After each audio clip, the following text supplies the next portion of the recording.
Hey, I'm Shari K, and on this channel, we discuss purposeful living and personal finance to help you live a full, wealthy life. So on this video, I want to continue the discussion about the financial, myths or debates that are out there and the person that is targeting and who would best benefit from the information to use or to not use credit cards.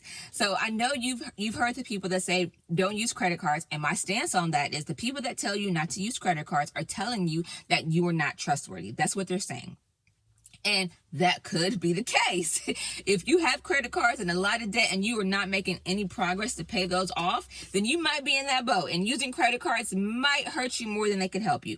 However, there's a segment of people who they may have debt. However, the use of credit cards can still benefit them.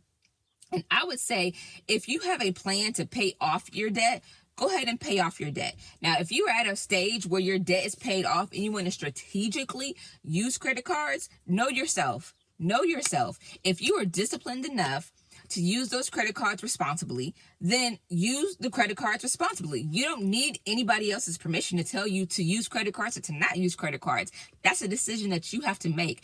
I would hope that you make the decision with full intent to pay the credit card off at the month in full. That would be the ultimate, the best way to use that credit card. Say if you're using credit cards for the mileage or for the points or for the cashback rewards or whatever incentive that card is going to give you to use, then make sure that you are the one on the receiving end of the benefit, not the credit card company on the receiving end of the benefit by getting your late fees, your interest, all that other stuff that goes with the credit card. You benefit. Get these points, get these rewards, and keep it moving. If you are currently in debt, make a plan to pay off your debt.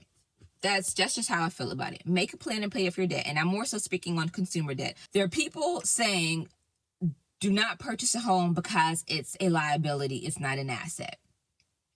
Now, where that statement, it's a liability and not an asset, may be true in situations, majority of situations, if it's your personal home. This statement across the board blanket is not accurate. And I want to say, if you have the means to pay that mortgage payment, it is going to be 9 times out of 10 more beneficial for you to own your home than to continue renting in an apartment or renting a house. The people that tell you don't own a home, I could almost 9.7 times out of 10, that person owns a home. That person owns a home. So if it's not beneficial, then why do they own a home? Because there are benefits to home ownership. There's benefits to owning stuff, y'all. There are benefits. Now, this is the where they say don't own a home. This is what the full sentence should really say. Don't own a home that you can't afford. That's what it should say. Don't buy too much house. Everybody needs to live somewhere. You need to live somewhere. And I'm going to give you a clear example. The first house that me and my husband bought to live in ourselves, we were in an apartment, and then we were going to look for a house. No, first we were in an apartment, and we were going to get a bigger apartment initially. So we went to look at apartments, and the bigger apartments at that time, this was like 7 years ago, but the bigger apartments at the time were in the thousands. A 3-bedroom. When I say bigger, I'm specifically saying we were looking for a 3-bedroom apartment.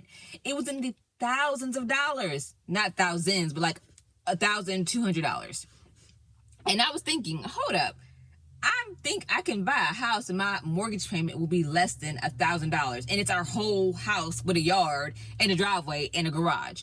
So when we searched, the house that we found, it was, I guess you would call it a starter home, because it was not a huge house, but it was a house that we could afford at that time. And it was beautiful to me. I love that house. The payments on that house were $800 and something, y'all. $800 and something. Whereas had we had rented that 3-bedroom apartment we were looking at, it was going to be $1,200. Now, granted, with the house, there were some extra expenses. You got to do the water, the electricity, that whole deal. But still, we could say at the end of the day, I could have been coming out even. So now you got this mortgage that I'm paying, and then versus what we would have been throwing away in rent. And now this money is going toward paying down my equity. And on top of that, once we left, I kept that house as a rental. And that house is still one of my rental houses to this day that has been rented nonstop. No issues getting renters at all. And they still paying rent during this time.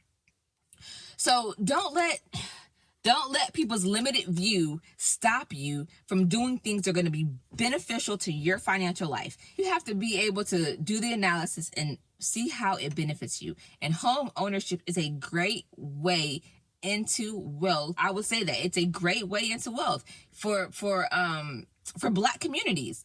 It is like, I want to say when I'm not getting into politics or anything like that, but when the riots and stuff happen, they happen in neighborhoods that don't have ownership. Do y'all realize that?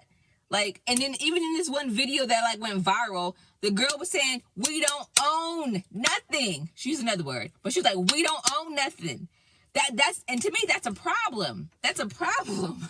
Like, we need to be owning some stuff. There are benefits to ownership. There are benefits to ownership, not only to like society, but like to your own family. Or you could say it vice versa. Not only to your own family, there are benefits to ownership. It's to society. There's benefits to ownership. Like when you get a rental car, who washes their rental car? Who? If you do it, you're rare. Most people, we don't wash that rental car. We rent that car, do what we need to do, take it back. But your own car that you have, I bet you washing that, right? Ownership, even though we might not really own it, the bank own it, but that's a whole other story. You get the point that I'm trying to make. When you own something, you take care of it. You take pride in it. You care for it. That's the same with our communities. We own these homes. We're going to be taking care of our yards, taking care of the stuff that's around it. And to me, that is there are benefits to ownership. There are benefits. Now, there is not a one size fits all for this financial stuff. It's not.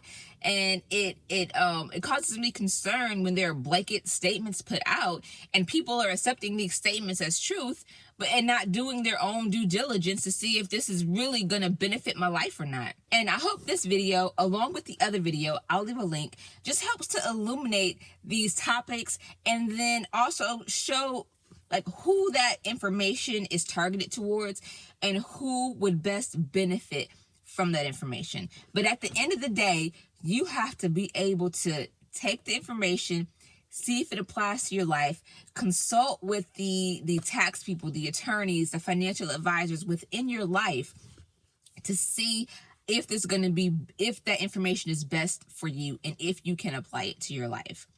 All the best in your health, in your finances, in your relationships, and in your contribution to this world. Hey, it's a good day. Sitting listening to Shari K. Money, bright Monday.